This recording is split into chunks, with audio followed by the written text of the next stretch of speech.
ভাবুন তো কখনো কি আপনার বুক জ্বালা করা হয়েছিল, কিংবা গলা দিতে করে চলে আসে, কিংবা পেটের মধ্যে আগুনের মতো গরম গরম ভাব লাগে? তখন পিপিআই খান নাকি কেবিসল? দুইটা কিন্তু গ্যাস্ট্রিকের জন্য ব্যবহৃত হয়, কিন্তু আসল কাহিনী হলো দুইটার কাজ এক না। ধরেন আপনার স্টোমাকে একটা অ্যাসিডের ফ্যাক্টরি আছে, তখন সেখানে পিপিআই কি করে Acid এই production. অ্যাসিডের ফ্যাক্টরি দেশে বন্ধ করে দেয়। মানে হচ্ছে আপনার স্টোমাকে যাতে বেশি অ্যাসিড বানাইতে না পারে, পিপিআই সেই কাজটা করে। পিপিআই বলতে আমরা যেগুলো বুঝি, অমিপ্রাজল, ইসিপ্রাজল, প্যান্টোপ্রাজল, রেভিপ্রাজল, এগুলো হচ্ছে পিপিআই। এখন আছেন গেবিসলের কথায়।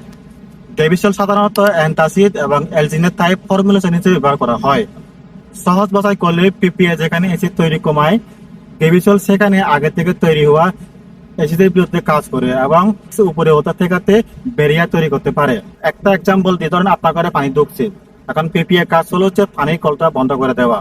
আর অ্যালজিনের বেস গেবিসল হলো দরজার সামনে একটা বাধা বানানো, যাতে পানি ঘরের ভিতরে ঢুকতে না পারে।